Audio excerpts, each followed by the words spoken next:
We got to do this quickly because Dawn goes to bed at like 7:15. Or maybe 8 tonight. Big night.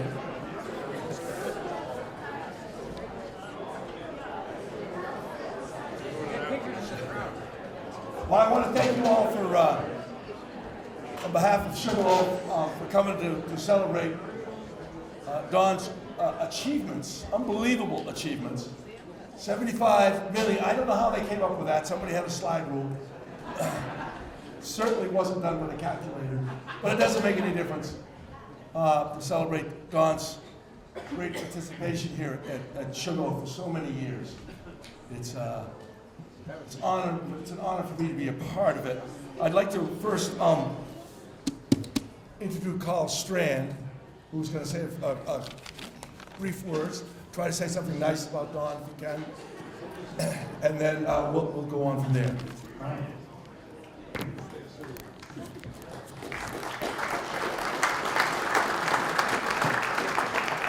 Thanks, Kip.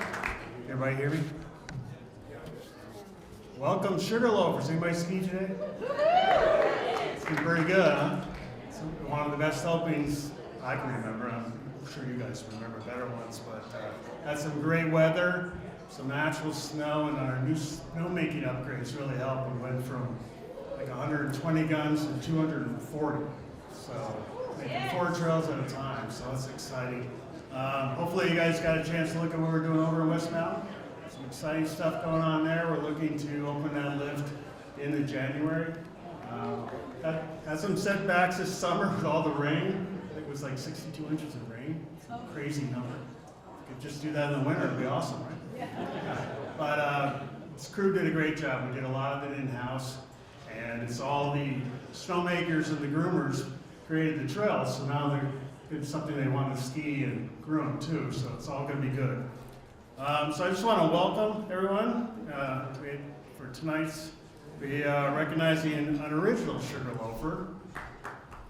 Or, as Crusher always says, one of the original Wax Museum people, Mr. Don Fowler. And,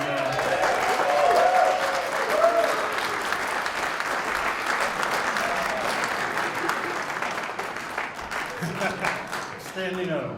Well, Don's been skiing Sugarloaf since 1958.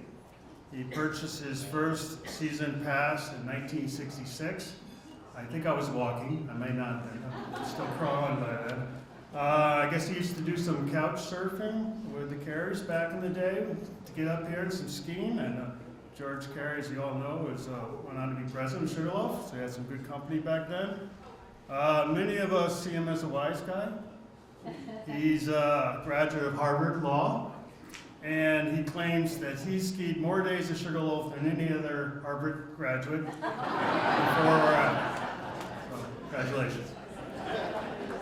In the early days, Don used to ski on weekends and then work down in Portland, along with this whole crowd here, helped create the bond that makes us all Sugarloafers.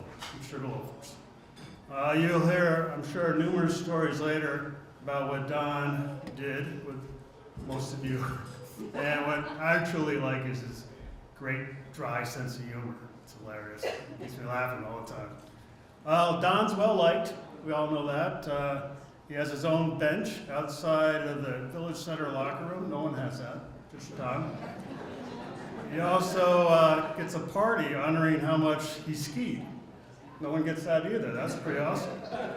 But so today we celebrate you, Don. Thank you for your contribution and dedication to Sugarloaf. It's truly a lifestyle we all live, breathe, and we all hope to carry on that tradition for years to come. Thank you, Don.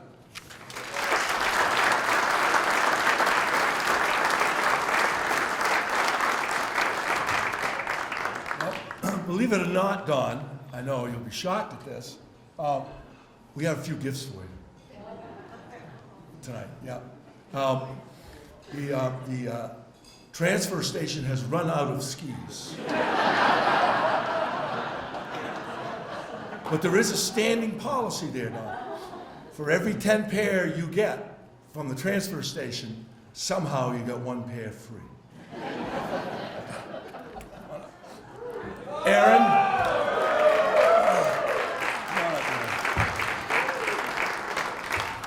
So Don, I got a call from a good friend of mine, John Morrill, and said to me, you know, we're doing this event for Don, and you know, would you be willing to bring up fourth pair of skis? And I said, absolutely, because I want to get a pair of Nordicas on the front of the line on Sunday morning for first tracks, because I have never been able to beat you. You are always the first guy there. So on behalf of Nordica USA, myself personally, we're going to give you a pair of Steadfast 85s. It's time to retire the old Deacon 84s.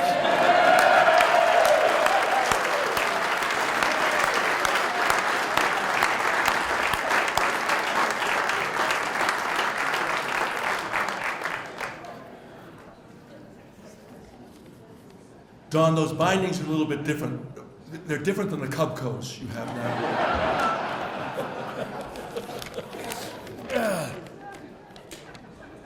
Yeah.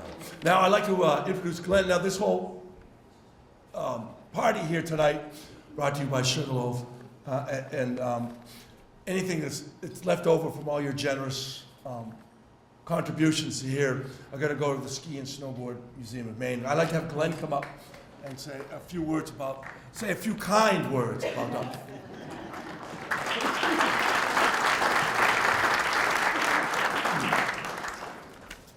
Thank you all.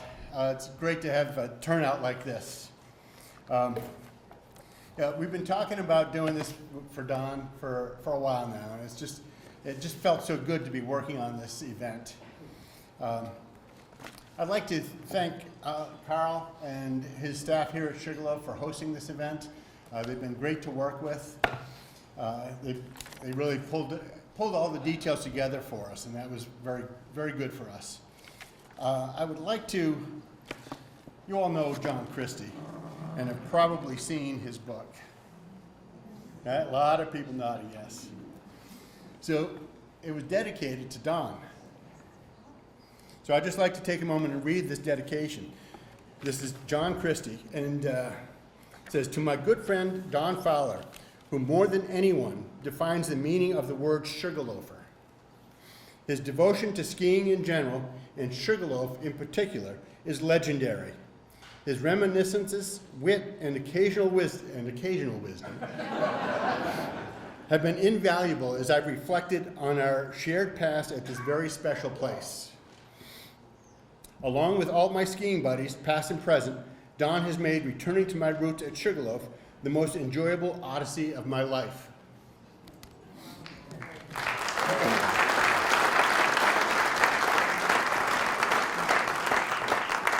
We put together a little booklet, photos of Don, stories, a few stories about Don, and a lot of stories from Don. As Carl said, he skied here for the first time in 1958, and he kept a journal for most of his adult life. And in here, he tells a story about his first visit to Sugarloaf. He also tells a story about he and John Christie. They knew each other so well that they stopped telling each other stories, and they'd just say, "Hey, how about number 24?" So you'll all be able to get a copy of this as you leave. And I say that with some hesitation. We've got a big crowd here. They didn't print as many as we had asked for. So if we end up a little shy, I apologize. We'll figure out how to make it work. We didn't end up with quite as many as we had asked. During vacation week, Thursday, we're going to have a membership appreciation day at the museum. And we invite you all to stop by and see what we have at the museum. We've got a lot of Hall of Fame exhibits, a lot of history from the state of Maine, and a lot of personal history from some people in this room. Bob Kelleter here and his wife stopped in the museum this afternoon, and they're looking around at the exhibits, and he goes, "Hey, these are my skis." So you never know what you're going to find at the museum. So I thank you all. Let me just make sure. Yeah, I thank you all, and I hope you enjoy the rest of the evening.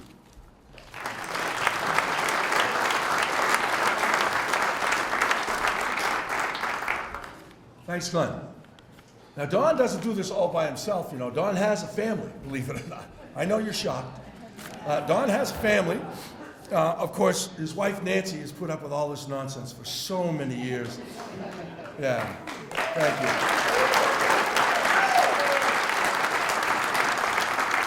I'm not 100% sure she was glad to see him go those early mornings or not, but you'll have to ask her.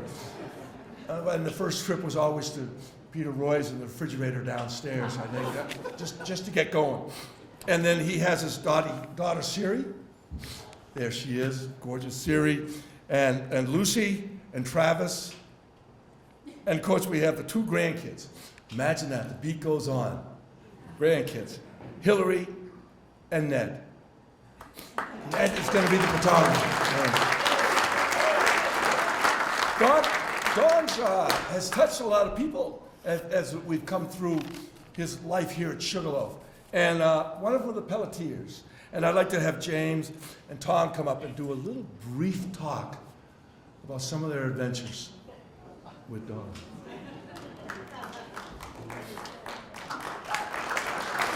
Don't be bashful.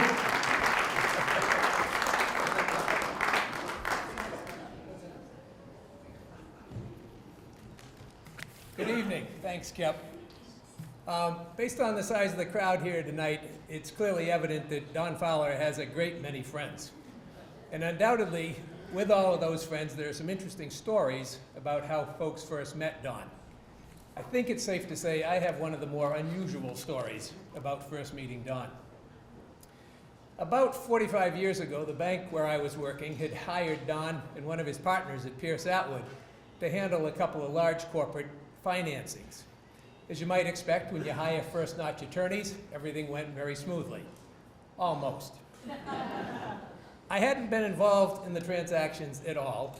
Much to my surprise, my superiors asked me to handle a couple of follow-up items, post-closing items, if you will, that for whatever number of reasons had been delayed.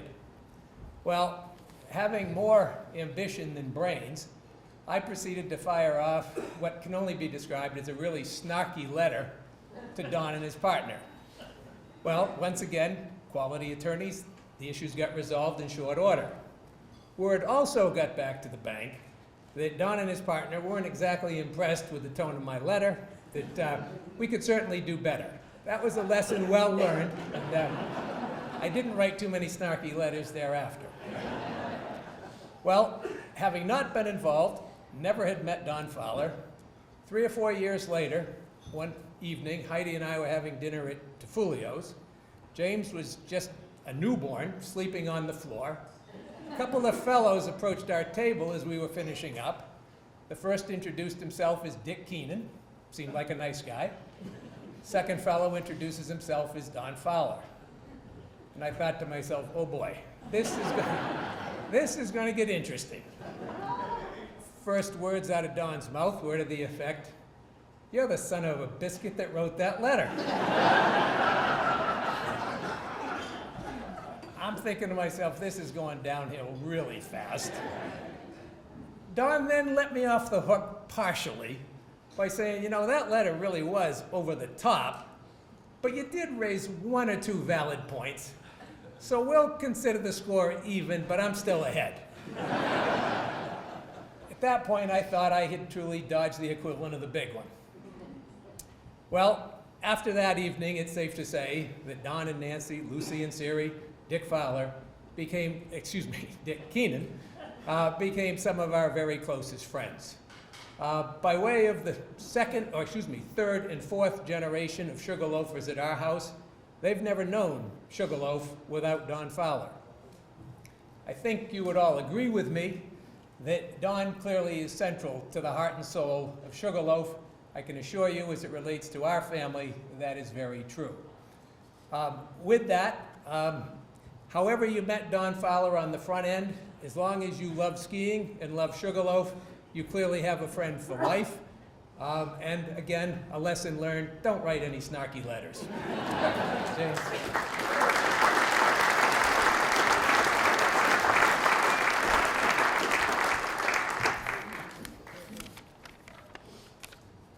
I first said that I would do this as long as I got to go after my dad and before Peter Roy, thinking that that would measure expectations.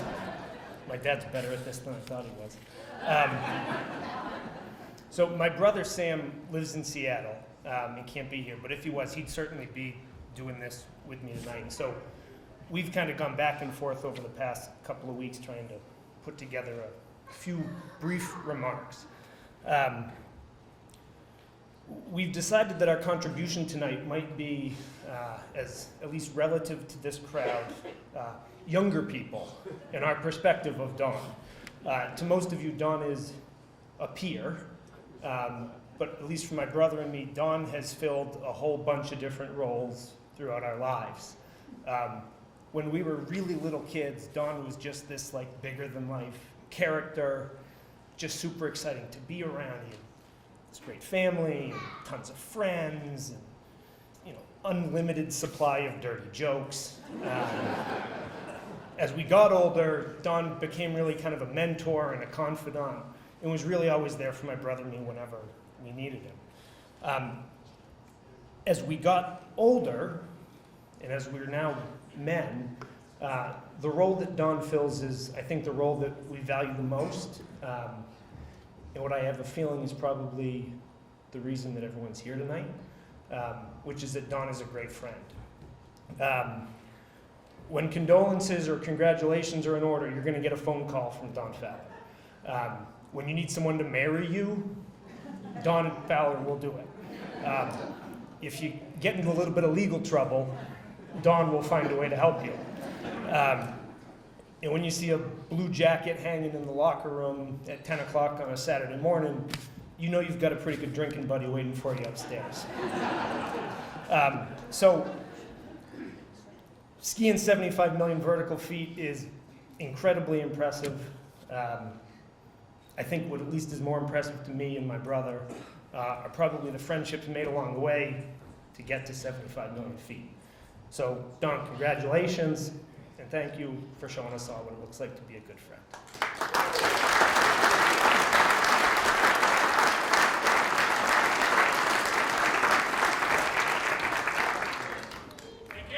What? What? I found him. He just come in from the Super Bowl. Oh, Fowler? Yeah. Oh, perfect. Wow. Everybody, Don finally made it.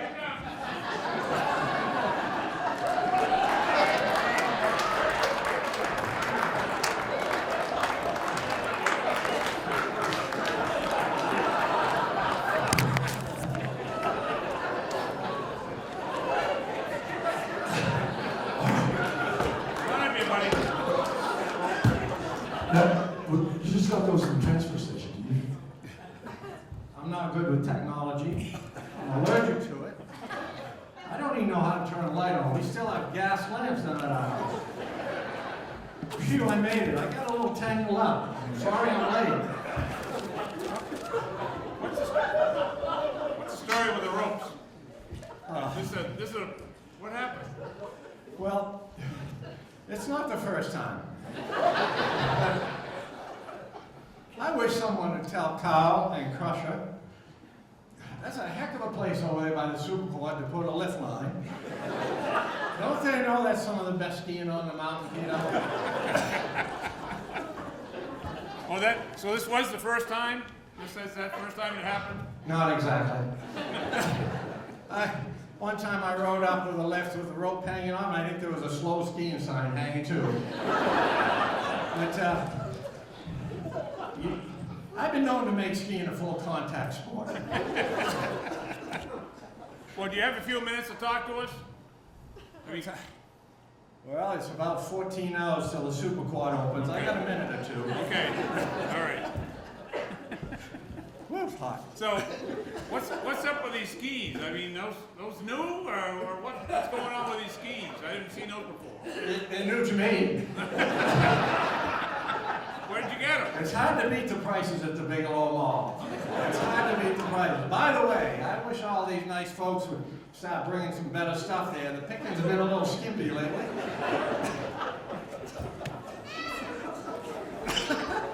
Now, what about that jacket? Looks familiar, though. I think I've seen that jacket a few times. Well, I've had it since I've been skiing. And when I'm done with it, it's going to go straight to the museum, Good. the Smithsonian. Right where they keep all the other Civil War stuff. I got the skis. You got the skis? Let me have them done. Be careful with All it. right, I know that. Be careful with it. Look at it, they even got metal edges. I just How had about them that? sharpened. I just be careful. Rusty? I'm a Yeah. little rusty there, Bob. All right. You know, I've been skiing here a long time. The first time up here when I was a teenager, I met Benedict Arnold down there at the river in Scout Inn. I gave him directions how to get here, but I haven't seen him since. What I crowd? don't know what happened to him. What a pretty good crowd, huh? Oh yeah, it's a great crowd. I'm sure they're like me, they're here for the free food. I just realized something. It's after 6 o'clock, you're missing happy hour at Tafolio. What's up with that? Peter, I just look foolish. I called in a beer about a half an hour ago to get it at the half price happy hour price. Oh, okay. Skip's got it. Okay, good. Yeah, good. Skip's got me covered, but I remember, you know, people call me frugal. Maybe. Yeah, they think I throw nickels around like manhole covers. I remember one day years ago I walked into the bag, and there was Peter Roy way down at the end of the bar, holding court. Pretty normal, right? Situation normal. He hollered out as I got over close, "Look, here comes Fowler. He must have found somebody's wallet out by the front door." No, don't you usually go have a couple beers after you get done skiing? That kind of what you normally do? I'm a little like a homeless person, Pete. I know where everybody keeps the beer, though. Why do you keep looking at your watch? Well, I tell you what, let me look here one more time. We got about 14 hours and 8 minutes. That's when the super clock going, so I gotta get going now. Give me my skis. See you ever over.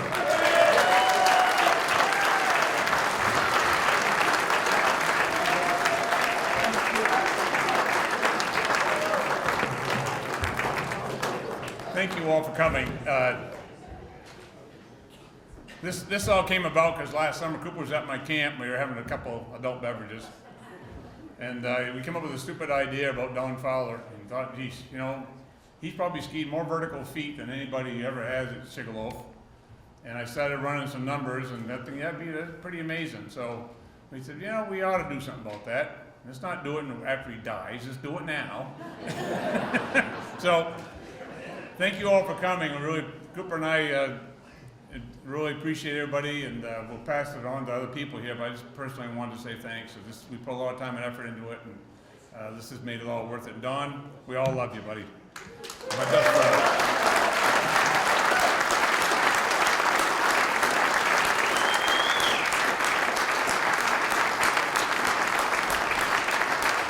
Oh, we're not done yet.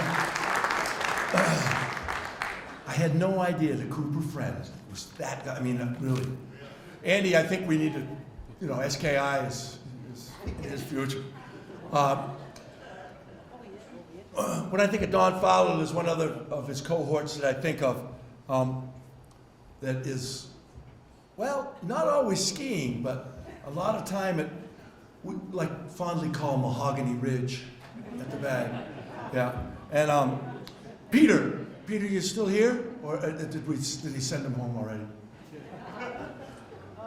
He's here. Oh, Peter, you could come up and say a couple of things, couldn't you? Take your time. I mean, we got plenty of time. It's only 14 hours to live with.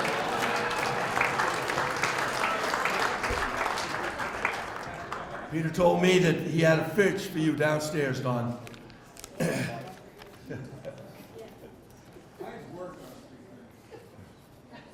You sure you can make it up here?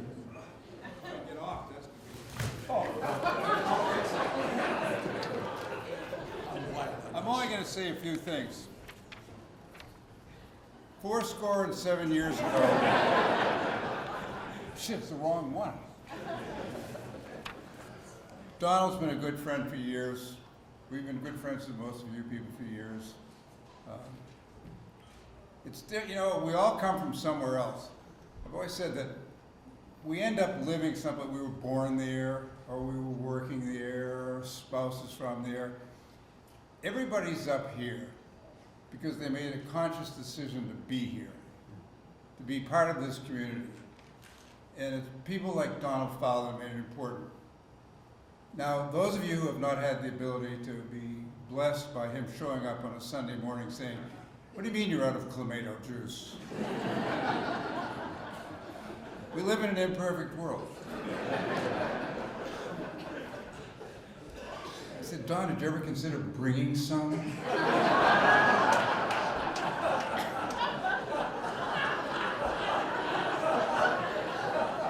He didn't know he could. Hey, what can you say about Don? We've been friends for years. He's been friends with all of you for years and years and years. We brought forth on this continent a new nation conceived in liberty and dedicated to the no, that's the wrong one. Anyway, hey, love you guys, love all of you. It's great to be here. I promised I would. Oh, look at me. Oh, I was going to talk for less than an hour. Hey, love you guys.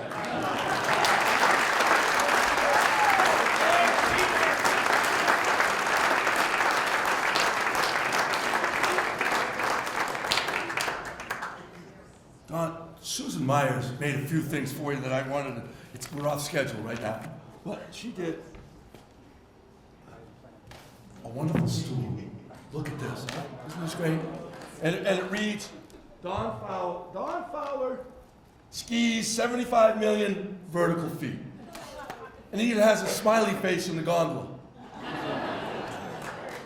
Perfect way to sit. And she has some etching she did of Don Fowler's Superman. It'll be great. And then this is to hang somewhere. I'm not 100% sure where. But you have a blue ribbon. Shingle for his office. Oh, for his office. Perfect. A shingle for your office. And it's disguised as a mild-mannered attorney to reveal a 75 million vertical foot skier.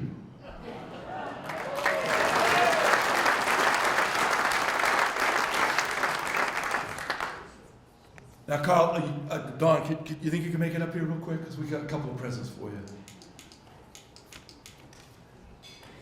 You may want to say something. Oh, you may not.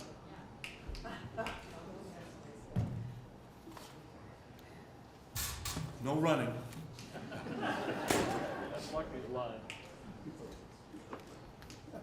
Well, that's good.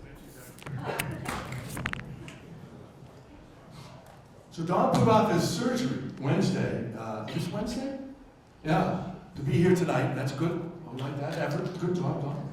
And Carl has, we had something made here for you.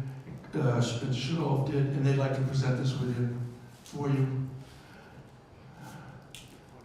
Yes, Claudia Diller did this wonderful painting of Sugarloaf.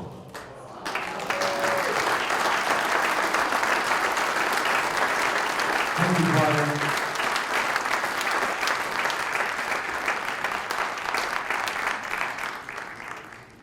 Don will be selling pictures of it. Don, anything you'd like to say? Would I like to say something? Yeah, go ahead. I mean, it's shocking. Well, I should apologize for not being, not having been out skiing yet. On Wednesday, I got a surgery scheduled, and they say there's going to be a recuperation period, but it'll be a short one. And I'll be out there. After all, I'm the guy who was told in 1961 when I had knee operation that I never skied again. And guess what? They were wrong.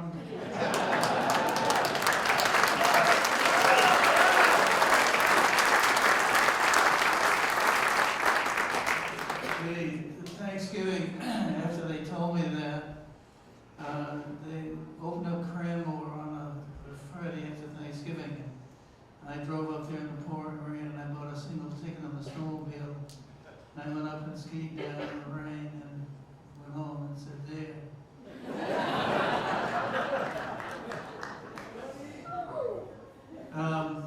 Cooper Friend, in case you didn't recognize the guy impersonating me, he tried to give me a hard time about the old days, and it's only fair that I tell the story about Cooper Friend. Cooper Friend, for those who know him, is a very competitive person. One year he decided he was going to ski more days than I. And I helped him out, and I'd say to Cooper, if I come up and ski a few runs and then go back to the office and then come again, that'll be 2. Right, Cooper? Oh no. Well, one day, it was hurricane force winds on top, and we were all in the locker room, and they were being very grumpy about it. I went out and saw Chad Coleman, who was a ski mechanic, and I said, "What's the story?" And he said, "Well, there's no way we're going to run this today." He said, "But if you want, I'll give you a ride up on my snow machine." So I went back into the locker room and I got my skis and poles out without anybody noticing. But as I said, I put my boots on. Cooper looked over and said, "There's something going on here." So I went up and I took a terrific ride up Sugarloaf to the top of Spillway with Chad. And it was blowing hot up there, but the ski was pretty good. So as I came down, I saw a black speck on boardwalk. And I got a little further and the black speck was moving. And I got down to boardwalk, and sure enough, there was Cooper, skis over his shoulder, hiking up so he could get an extra day.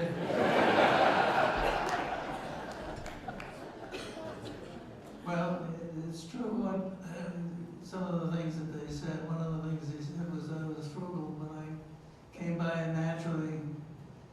In 1966, on Thanksgiving, my father brought me and my brother John aside and said, "Well, I'm going to give you a Christmas present early because you may want to use it. I got your season tickets at Sugarloaf." And he said, "These are the T-bar only." The T-bar is $90. The gondola is $120. And I figured nobody ought to spend more than $100 a year on skiing.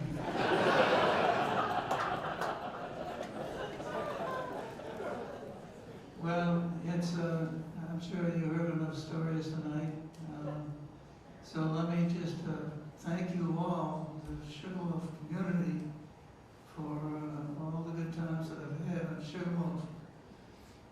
People come to Sugarloaf because of what they see at, oh my gosh, Connor, but they stay here for the people. So thank you all for making this evening possible. Thank you all for making all the years that I've been here possible, and had a great time. And I hope you enjoy Sugarloaf as much as I have, and will continue to enjoy. Thank you. Thanks, Don.